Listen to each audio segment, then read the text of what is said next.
Welcome guys, welcome my YouTube channel আহল সৈয়দ আব্দুল। আজকের এই ভিডিওতে আমরা ক্যামব্রিজ বুক 18 রিডিং টেস্ট 1 থেকে true false not given answer করব। So true false not given answer করার জন্য আমি যে কাজটা করেছি সেটা হলো আমি এখানে কোয়েশ্চেনটা নিয়েছি এবং এই কোয়েশ্চেন রিলেটেড যে প্যাসেজটুকু বা প্যারাগ্রাফটুকু সেই প্যারাগ্রাফটুকু আমি এখানে হেন্স হিসেবে নিয়েছি।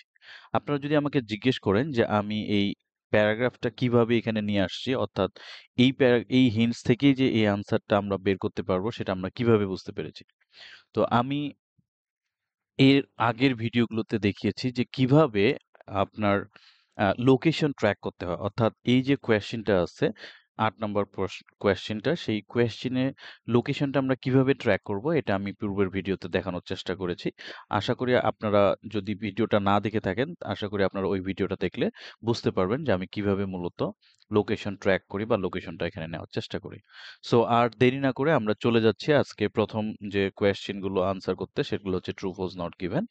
এখানে আমরা দেখতে পাচ্ছি ট্রু ফলস নট গিভেন অনেকগুলো কোয়েশ্চেন আছে, তার ভিতরে প্রথম যে কোয়েশ্চেনটা ৮ নম্বর question, question number 8, urban farming can take place above or below ground.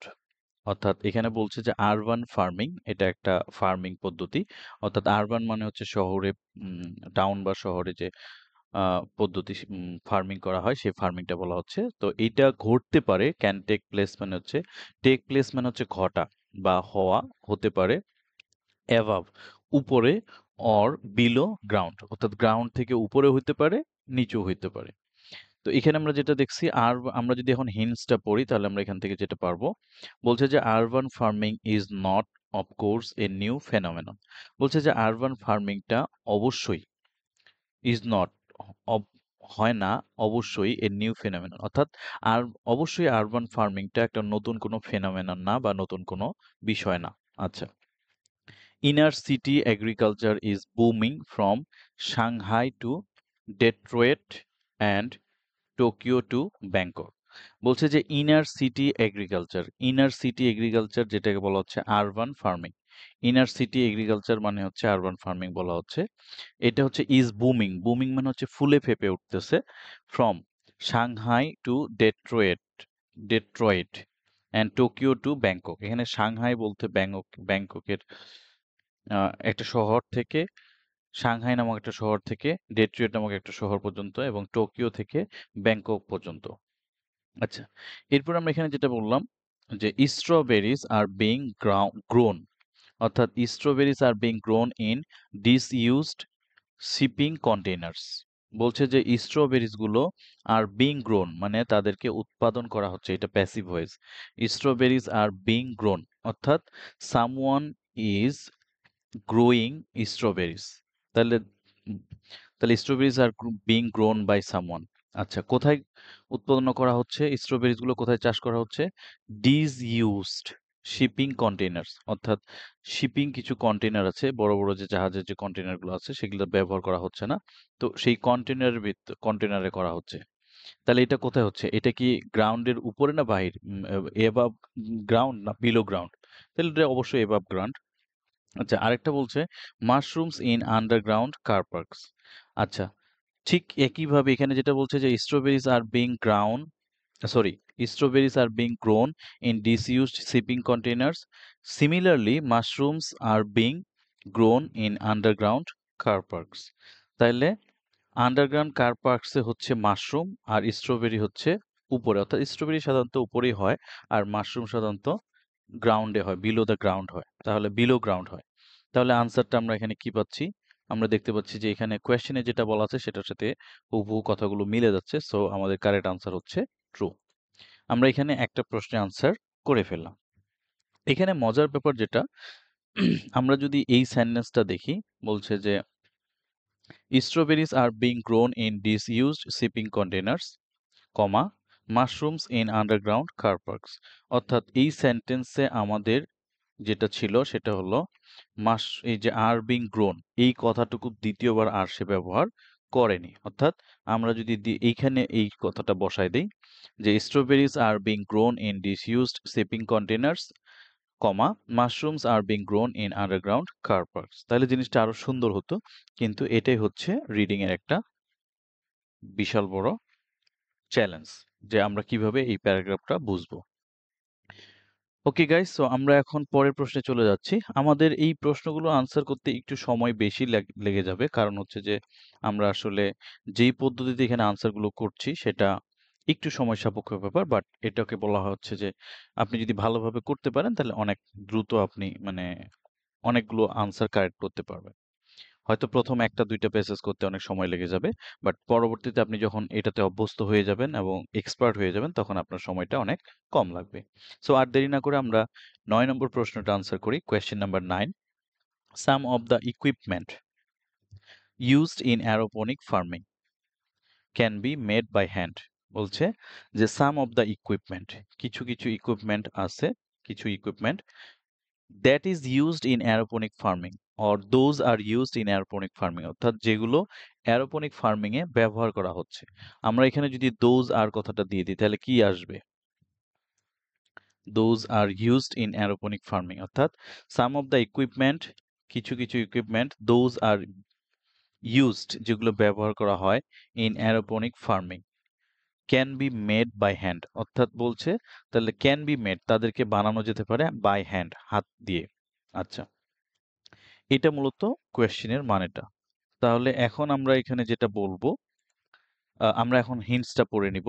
বলছে যে aeroponic farming he says is virtuous, অর্থাৎ অ্যারোপনিক ফার্মিংটা একটা ভার্চুয়াস পদ্ধতি।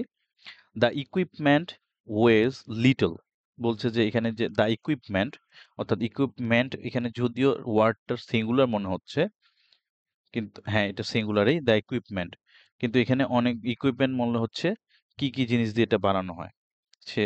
তো এই ইকুইপমেন্ট গুলো কি হচ্ছে ওয়েজ লিটল, অর্থাৎ ইকুইপমেন্টের যে ওজনটা সেটা কম, লিটল মানে অল্প।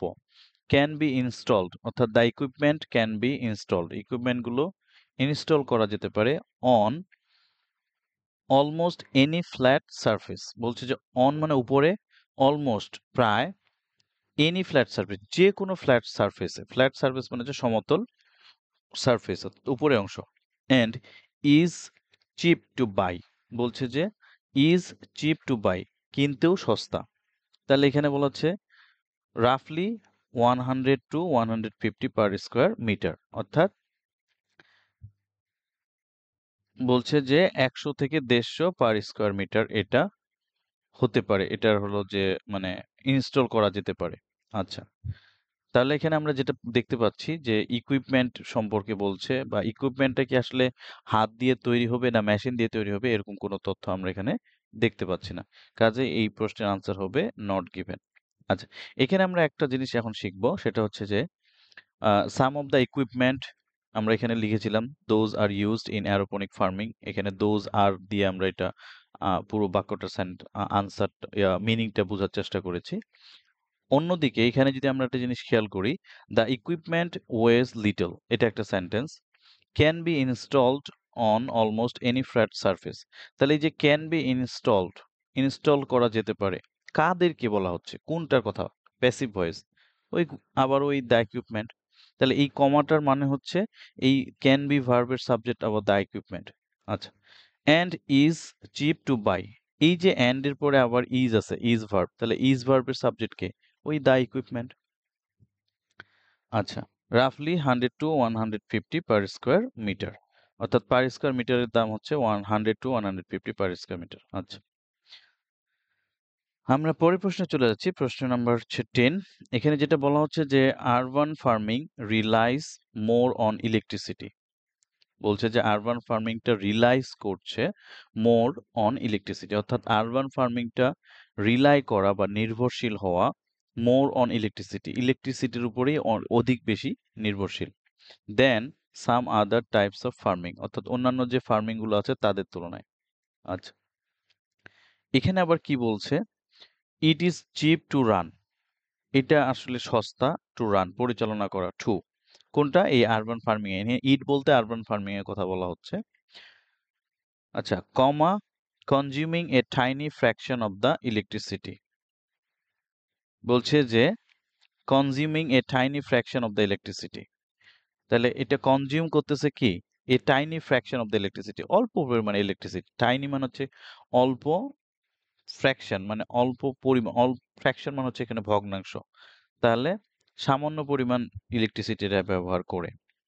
আচ্ছা, তাহলে it is cheap to run to consuming a tiny fraction of the electricity বলছে used by some techniques অর্থাৎ other types of farming যেটা বলা হচ্ছে অর্থাৎ other types of যে টেকনিক গুলো আছে তারা অনেক বেশি ইলেকট্রিসিটি নেয় কিন্তু এ কি করে অল্প নেয়।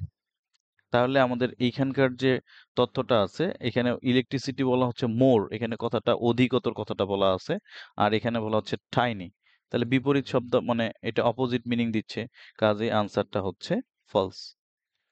আচ্ছা, এখানে যে জিনিসটা আমি দেখানোর চেষ্টা করছি সেটা হলো it is cheap to run to comma এখানে দেখেন যে it is consuming a tiny fraction of the electricity those electricity used by some techniques অর্থাৎ electricity is used by some techniques মানে কিছু টেকনিক্স আবার ইলেকট্রিসিটি ব্যবহার করে ওই ইলেকট্রিসিটিটাই সে নিচ্ছে। কে নিচ্ছে?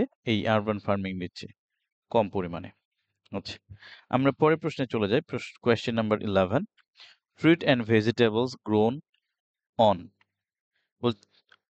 An aeroponic urban farm are cheaper than traditionally grown organic produce.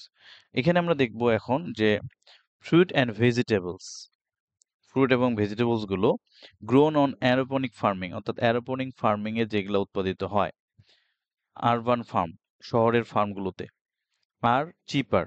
তাহলে ফ্রুটস অ্যান্ড ভেজিটেবলস আর চিপার আমাদের আসলে মূল সেন্টেন্স হচ্ছে এইটা ফ্রুটস অ্যান্ড ভেজিটেবলস আর চিপার বলছে এগুলা আসলে সস্তা। কোন এগুলো সস্তা কোনগুলো? যেগুলো হচ্ছে অ্যারোপনিক আরবান ফার্মে উৎপাদিত হয়। আচ্ছা দেন আচ্ছা এগুলো সস্তা। আচ্ছা এরপরে বলছে দেন ট্রেডিশনালি গ্রন অর্গানিক প্রডিউস অর্থাৎ ট্রেডিশনালি যে যেগুলো উৎপাদন করা হয় অর্গানিক ভাবে অর্গানিক প্রডিউস যেগুলো সেগুলোর তুলনায় এগুলো সস্তা। আমরা এখন এখানে লোকেশনটা পড়বো বা হিন্টসটা পড়বো। হিন্টসটাতে যেটা বলছে যে produce grown this way. So এখানে প্রডিউস গ্রোন দিস ওয়ে এখানে যেটা বলা হচ্ছে সেটা হলো অ্যারোপনিক আরবান ফার্মিং এর কথা বলা হচ্ছে।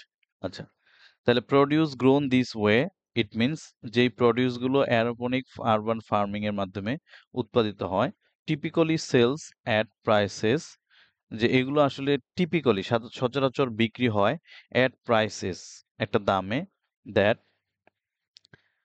এরপরে দেখেন কমা দেওয়ার পরে সে বলছে কি while generally higher than those of classic intensive agriculture. আচ্ছা বলছে যে যখন যদিও জেনারেলি হায়ার সাধারণত বেশি than those of classic intensive agriculture অর্থাৎ ক্লাসিক ইন্টেন্সিভ এগ্রিকালচারে যেগুলা উৎপাদিত হয় তার থেকে আবার এটা বেশি। কিন্তু এখানে আবার বলছে আর লওয়ার আবার কম দেন সোয়েল বেসড অর্গানিক গ্রোয়ার্স অর্থাৎ সোয়েল বেসড অর্গানিক গ্রোয়ার্সে যেটা উৎপাদিত হয় তার থেকে আবার এটার দাম কম। তাহলে এখানে বলা হচ্ছে যে fruits and vegetables are cheaper. এখানেও ঠিক বলছে fruits and vegetables sells at prices that are lower than soil based organic growers than traditionally grown organic produce। তাহলে কথাটা হুবহু মিলে যাচ্ছে। তাহলে এখানে আনসারটা হচ্ছে ট্রু। আচ্ছা এই প্রশ্নটাকে যদি আমি আরো একটু ব্যাখ্যা দিতে চাই বা আর একটু বর্ণনা করতে চাই তাহলে দুইটা জিনিস এখানে আমি বর্ণনা করব। প্রথম যে জিনিসটা বর্ণনা করার চেষ্টা করছি সেটা হলো বলছে যে produce grown this way typically sells at prices that are lower than soil-based organic growers অর্থাৎ এইখান থেকে আমরা যদি এই অংশটুকু কেটে নেই বা এই অংশটুকু বাদ দিয়ে পড়ি তাহলে কি বলছে যে প্রডিউস গ্রোন দিস ওয়ে বলতে হচ্ছে অ্যারোপনিক আরবান ফার্ম। তো produce grown aeroponic in aeroponic urban farm typically sells at prices that are lower বলছে প্রডিউস গুলো যেগুলো গ্রোন হয় উৎপাদিত হয় এই পদ্ধতিতে typically sells at prices that are lower যেই প্রাইসটাতে এটা বিক্রি হয় সেটা আসলে কম than soil based organic growers থেকে বেশি। তো এই কথাটা যদি এইখানে থাকে তাহলে এটা হুবহু এই লাইনটার সাথে এই লাইনটা প্যারাফ্রেজিং বাট প্রবলেমটা হচ্ছে যখন আমরা এই জায়গাটুকুকে অতিরিক্ত দেওয়া আছে এটাকে যখন আমরা কনসিডার করতে যাচ্ছি তখন আমাদের এটা কনফিউজিং মনে হচ্ছে। সো আমরা কি করব, যেহেতু এখানে একটা কমা আছে এবং এখানে একটা কমা আছে, আমরা দুই কমার মাঝখানের অংশটাকে আপাতত দৃষ্টিতে বাদ দিয়ে পড়ার চেষ্টা করব, তাহলে আমাদের আনসারটা করা ইজি হবে। আচ্ছা, এইখানে আবার আরেকটা কথা আছে, এই সেন্টেন্সটাকে আমি যদি আবার কেটে দিই, অর্থাৎ আমি এখানে যেটা বলার চেষ্টা করছি যে আমি যদি এই সেন্টেন্সটাকে এইখানে লেখার চেষ্টা করি যে এটা একটা সেন্টেন্স, আর এইখানে যদি আমি এইটা একটা লিখি, এটাকে যদি আমি এখন কপি করি, সেটাকে যদি আমি এইখানে দেই, তাহলে আমাদের ঘটনাটা কি দাঁড়াচ্ছে? বলছে যে produce grown this way typically sells at prices that are lower while যদিও generally higher than those of classic intensive agriculture. অর্থাৎ ক্লাসিক ইন্টেন্সিভ এগ্রিকালচারের যে প্রডিউসগুলো পাওয়া যায় সেগুলো হচ্ছে সস্তা কার তুলনায়? এই অ্যারোপনিক ফার্মিং এ যেগুলো উৎপাদিত হয় তার তুলনায়। অর্থাৎ এখানে প্রাইস জেনারেলি হায়ার। তাহলে এখানে যেটা হবে, আমি আরেকটু এই সেন্টেন্সটাকে বর্ণনা করতে চাই যে produce grown this way typically sells at prices that higher that are generally higher than, আচ্ছা, that are এই কথাটা আমাদের এখানে বাদ যাবে। আচ্ছা, আমরা যদি এখানে এটাকে মাইনাস করে দিই তাহলে কি আসতেছে? Produce grown this way typically sells at prices that are generally higher than those of classic intensive agriculture. বলছে যে প্রডিউস যেগুলো হচ্ছে এই অ্যারোপনিক ফার্মিং উৎপাদিত হয় সেগুলোর দামটা হচ্ছে বেশি, আর ওই ক্লাসিক ইন্টেন্সিভ এগ্রিকালচারে যেগুলো উৎপাদিত হয় সেগুলোর দাম হচ্ছে কম। কিন্তু এখানে তুলনা করছে অর্গানিক গ্রোয়ার্স এর সাথে, তো যার কারণে আমাদের এই সেন্টেন্সটা অনেক বুঝতে কঠিন লেগে গেছে। আচ্ছা, আমরা এখন কি করব, পরের প্রশ্নে চলে যাব, কোয়েশ্চেন নাম্বার 12। 12 নাম্বার কোয়েশ্চেনে এসে আমরা এখানে যেটা দেখতে পাচ্ছি, এখানে বলছে যে most produce can be grown on an aeroponic urban farm at any time of the year. বলছে যে মোস্ট প্রডিউস মানে অধিকাংশই প্রডিউস ক্যান বি গ্রোন উৎপাদন করা যেতে পারে, প্যাসিভ ভয়েস, কোথায়? অন এন অ্যারোপনিক আরবান ফার্ম, অর্থাৎ অ্যারোপনিক আরবান ফার্মে উৎপাদন করা যেতে পারে। কখন? At any time of the ইয়ার, অর্থাৎ বছরের যে কোনো সময়। আচ্ছা, তাহলে এখানে আমরা বছরের যে কোনো সময়ের কথাটা বলছে যে আমরা অ্যারোপনিক আরবান ফার্মিং এর মাধ্যমে অধিকাংশ প্রোডিউস আমরা বছরের যে কোনো সময় উৎপাদন করতে পারবো। এবার যদি আমরা হিন্টসটা পড়ি, সেখানে কি বলা হচ্ছে? এখানে বলা হচ্ছে there are limits to what farmers can grow this way, of course. বলছে দেয়ার আর লিমিটস, কিছু বাধ্যবাধকতা আছে বা ধরাবাঁধা নিয়ম আছে, to limits to what farmers can grow this way, অর্থাৎ অ্যারোপনিক আরবান ফার্মিং এর মাধ্যমে তারা কি যেগুলো উৎপাদন করতে পারে সেগুলোতে কিছু লিমিটেশন আছে, অফকোর্স, অবশ্যই। And much of the produce, বলছে অধিকাংশ প্রডিউস, এখানে বলছে মোস্ট প্রডিউস, এখানে বলছে মাচ অফ দ্য প্রডিউস। তাহলে আমি যদি এখানে লিখতাম মোস্ট অফ দ্য প্রডিউস, তাহলে এখানেও আমরা মাচ অফ দ্য প্রডিউস, দুইটাই same. Much of the produce is suited to the summer months, অর্থাৎ much of the produce is suited or perfect to the summer months, অর্থাৎ শীতকালীন সময়গুলোতে বা শীতের মাসগুলোতে অধিকাংশ প্রডিউস সুটেড, কিন্তু আবার সরি গ্রীষ্মকালে, কিন্তু শীতকালে আবার তারা সুটেড না। তাহলে অ্যাট এনি টাইম কথাটা, at any time year, at any time of the ইয়ার, এই কথাটার সাথে এটা সামঞ্জস্যপূর্ণ হচ্ছে না, অর্থাৎ কন্ট্রাডিক্টরি হচ্ছে বা অপোজিট মিনিং দিচ্ছে, কাজেই আনসারটা কি হবে? আনসারটা হচ্ছে ফলস। আচ্ছা, এবার আমরা এখানে যে জিনিসটা জানবো সেটা হচ্ছে, তাহলে এখানে যেটা বলার চেষ্টা করছিলাম, একটা গ্রামার শিখে ফেলি যে most produce are much of the produce, তো এখানে আমরা তাহলে লিখতে পারি মোস্ট অফ দ্য প্রডিউস, একই মিনিং। আমরা লাস্ট যে কোয়েশ্চেনটা সলভ করব সেটা হচ্ছে 13 number question. So 13 number question আমরা যেটা দেখতেছি, beans take longer to grow on an urban farm than other vegetables. বলছে যে বিনস মানে যেগুলো হচ্ছে সিম বলা হচ্ছে টেক লঙ্গার টু গ্রো অর্থাৎ অনেক সময় নেয় টু গ্রো জন্মাতে কোথায় আরবান ফার্ম অর্থাৎ শহরে ফার্মে দেন চেয়ে আদার ভেজিটেবলস অর্থাৎ অন্যান্য ভেজিটেবল গুলো যতটুকু সময় নেয় তার থেকে বিনস অনেক বেশি সময় নেয় এই শহরে ফার্মিং এ যখন আমরা চাষাবাদ করি তখন সিম গাছ অনেক বেশি সময় নেয় জন্ম মানে বড় হইতে কিন্তু অন্যান্য ভেজিটেবল গুলো দ্রুত হয় অর্থাৎ এটা একটা কম্পারিজনের কথা বলা হচ্ছে আমরা এবার হিন্টস পড়ি বলছে র্যাডিশেস আর ওকে বলছে র্যাডিশেস ঠিক আছে but carrots potatoes that kind of thing the roots are simply too long আচ্ছা বলছে র্যাডিসেসের ব্যাপারটাও ঠিক আছে কিন্তু carrot potato that kind of things অর্থাৎ ক্যারট এবং পটেটো এই জাতীয় যে থিংগুলো আছে বা সবজি ভেজিটেবল গুলো আছে তাদের রুটটা হয় সিম্পলি টু লং সাধারণত খুব লম্বা হয় আচ্ছা fruit trees are obviously not an option fruit trees এর বিষয়টা আসলে এটাও বাদ দেওয়ার মতো না তাদেরও ফ্রুট ট্রিজ যেগুলা সেগুলোর শিকড় অনেক লম্বা মানে সেগুলো তাদের শিকড়ও অনেক লম্বা হয় আচ্ছা এন্ড বিনস এবং যে বিনের কথা বলা হচ্ছে বিনস কি করে ট্যান টু টেক তারা মূলত তাদের একটা প্রবণতা হচ্ছে নেয়ার up take up a lot of space অনেক জায়গা নেয় তারা এ লট অফ স্পেস নেয় ফর নট মাচ রিটার্ন কিন্তু ফর জন্য নট মাচ রিটার্ন অর্থাৎ অধিক রিটার্ন তারা দিতে পারে না অনেক জায়গা নেয় ঠিক আছে কিন্তু অধিক রিটার্ন তারা দিতে পারে না তাইলেই বলছে যে beans take longer to grow অনেক সময় নেয় এটা কি বলা হচ্ছে এখানে বলা হচ্ছে যে beans take longer to grow beans অনেক সময় নিয়ে জন্মগ্রহণ করতে বা বড় হইতে আর এখানে beans tend to take up a lot of space এটা নেয় অনেক জায়গা এখানে বলা হচ্ছে যে বেড়ে ওঠার জন্য সময় নেয় এখানে হচ্ছে জায়গা বেশি নেয় তাহলে দুইটা তো এখানে কোনোভাবে ডিসকাশন হচ্ছে না কাজে আনসারটা হচ্ছে নট গিভেন সো আমরা এখান থেকে খুব চমৎকার একটা আনসার করে ফেললাম এই ছিল আজকে আমাদের ট্রু ফলস নট গিভেন এর আনসার ক্যামব্রিজ বুক কত ক্যামব্রিজ বুক 18 রিডিং টেস্ট 1 থেকে আশা করি আপনারা পুরো সেশনটা সুন্দরভাবে বুঝতে পেরেছেন ধন্যবাদ সবাইকে ভিডিওটি দেখার জন্য